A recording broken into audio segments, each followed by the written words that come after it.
This is Outside Shots, the Michigan at Iowa betting preview presented by thelines.com. I'm Eli Herskovich alongside Scott Phillips. And remember to give this video a thumbs up, subscribe, and ring the bell to get notifications whenever a new episode from the Lines video series is released. TheLines.com is also giving away a $25 Amazon gift card in our daily college hoops pick'em contest.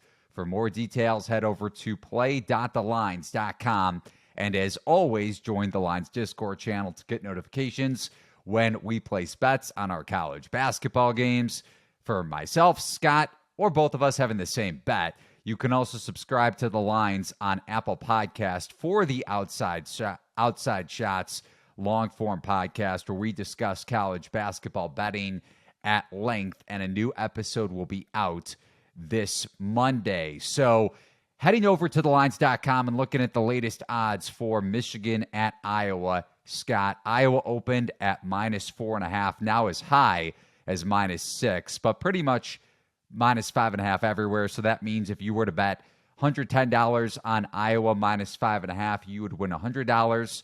Iowa also -250 or right around -250 on the money line. So that means that if you were to bet $250 on the Hawkeyes to win the game straight up, you would win $100. And the total for this game is set at roughly 154.5. So to give a quick landscape of where both of these two teams are at, Scott, after Iowa fell to Eastern Illinois on December 21st, one of the biggest upsets in college basketball history, coupled with losses to Nebraska and Penn State, Hawkeyes have reeled off 2 consecutive wins, including a double-digit victory at Rutgers on Sunday, and they're looking to get back to 500 in Big Ten play with a win tonight against Michigan. And Michigan is coming off a loss to its rival, Michigan State, on Saturday. But going back to that game, Michigan missed its fair share of open three-point shots, and Shot Quality, our partners over at Shot Quality, projected a 2-point win for the Wolverines. And the Hawkeyes are without Patrick McCaffrey for the foreseeable future. And with that in mind, Iowa has one of the smaller front courts in the conference. And it doesn't necessarily matter every single night, but when Michigan has, and when they're matching up against a Wolverines team that has one of the better low post bigs in the conference in Hunter Dickinson, with Philip Rebracha defending him, who's a fine low post defender, but Dickinson has a size advantage there. So if Michigan can play inside out through Dickinson and get some better shooting luck than it did against Michigan State, I think Michigan's offense is much more fluid in Iowa City. And if you also go back to Iowa's comeback win over Indiana last week,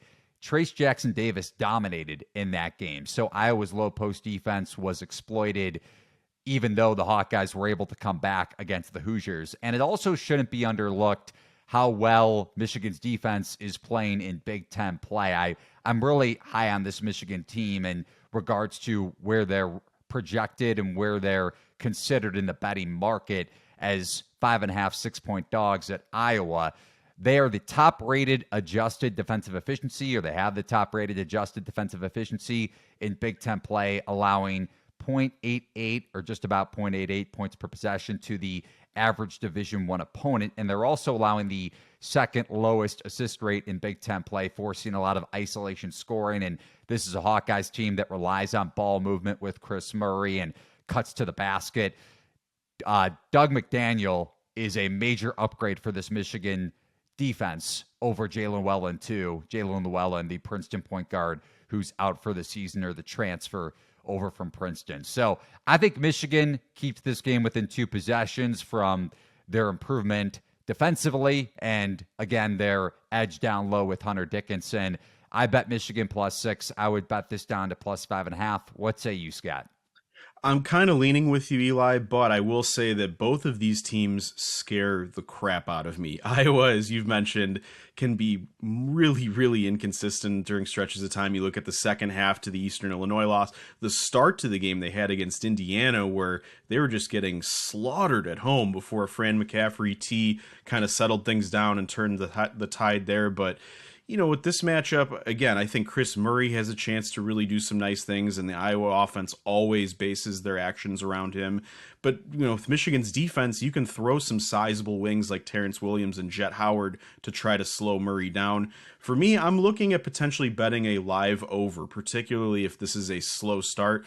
Both of these teams top 10 in the country in turnover percentage. They don't really force a lot of turnovers either, so I think you're going to get a lot of clean half-court looks. As you mentioned, Eli, in the Michigan State loss, Michigan was getting good looks. They just weren't hitting them. In an Iowa game where both of these teams were hovering towards the 80s from the winner's perspective last season, I think that it's going to be a more up and down contest than your typical Big Ten fare, especially with two of the worst defensive teams in the Big Ten. So I'm going to go for a live over if we happen to see a little bit of a slow start. I think this will pick up quite a bit, particularly with Dickinson on the inside being able to do what he wants. If Iowa's hitting shots and running their effective sets as they like to do. But keep in mind, Iowa is not a very talented offensive team despite playing good offense. They get a lot of good shots. They run a lot of good sets, but there's times they will go very cold in some games. If they go cold to start this one, look for a potential over on the live market. No, it's a good point. The Hawkeyes don't have the shooting they've had in years past, and Iowa, going back to that Rutgers game, Fran McCaffrey has gotten the best of a Steve Peichel defense that is one of the better defenses in the Big Ten, and he's done that consistently. So great points by you, Scott. And remember, thelines.com is giving away a $25 Amazon gift card in our daily college hoops pick'em contest. For more details, head over to play.thelines.com, and also a reminder to subscribe to The Lines on Apple Podcasts. That'll do it today for this Outside Shots College Basketball Breakdown. So long, everybody.